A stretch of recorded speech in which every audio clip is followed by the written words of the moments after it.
भारत का serum institute global level पर corona महामारी के खात्मे के लिए बहुत ही बेहतरीन काम कर रहा है और कुछ दिनों पहले तक सीरम इंस्टीट्यूट ने दुनिया के 51 देशों को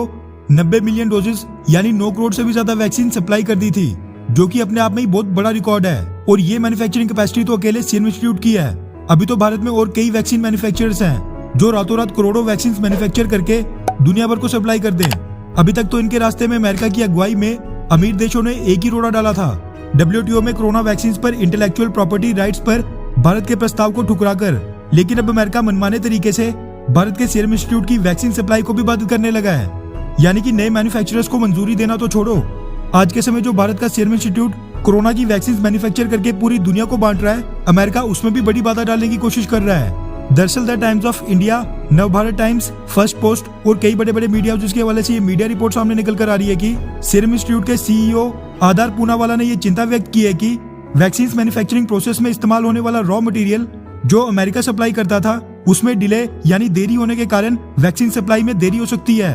दरअसल वैक्सीन मैन्युफैक्चरिंग प्रोसेस में कई तरह के chemicals, vials, glasses, plastics, stoppers और बैग्स की जरूरत पड़ती है, जिनकी आज की डेट में बहुत ही हाई डिमांड है, क्योंकि लाखों करोड़ों वैक्सीन के डोजेस पूरी दुनिया में दिन रात मैन्युफैक्चर किए जा रहे हैं। भारत का सीरम इंस्टीट्यूट इस तरीके का रॉ मटेरियल न्यूजीलैंड, ऑस्ट्रेलिया और अमेरिका से इंपोर्ट करता था, लेकिन अब इनकी शॉर्टेज होने के बाद अमेरिका से इनकी सप्लाई पूरी तरह बाधित हो रही है, क्योंकि अमेरिका ये रॉ मटेरियल प्रायोरिटी बेसिस पर अपनी वैक्सीन निर्माता फाइजर और बाकी फार्मास्यूटिकल कंपनियों को दे रहा है। इसी के साथ बाइडेन प्रशासन ने कुछ समय पहले ये भी घोषणा की कि इस तरह के रॉ मटेरियल्स की और शॉर्टेज होने के कारण अमेरिका इस पर डिफेंस प्रोडक्शन एक्ट लगाने जा रहा है, जिसके बाद इसकी भारत को सप्लाई पूरी तरह बाधित हो गई है।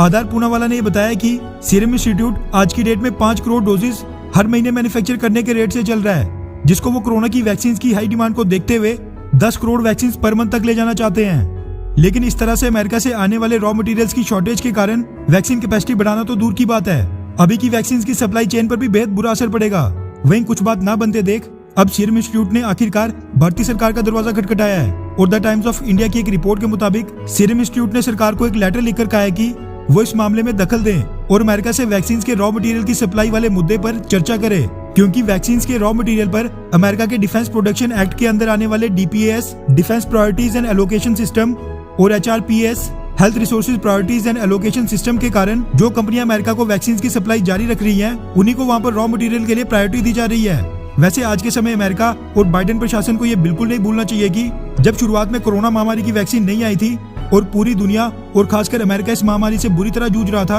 उस समय हाइड्रोक्सीक्लोरोक्वीन इस बीमारी का संभावित इलाज माना जा रहा था। तब शॉर्टेज के बावजूद भारत ने इसकी सप्लाई अमेरिका को जारी रखी थी। तब अगर भारत भी अमेरिका की तरह बर्ताव करता और हाइड्रोक्सीक्लोरोक्वीन की सप्लाई अमेरिका को नहीं करता, तो फिर आज अमेरिका की हालत और भी बुरी होती। इसीलिए अमेरिका को कम से कम मानवता के आधार पर भारत को कोरोना वैक्सीन के रॉ मटेरियल की सप्लाई नहीं रोकनी चाहिए। खैर, इस बारे में आपकी क्या राय है, नीचे कमेंट करके जरूर बताएं।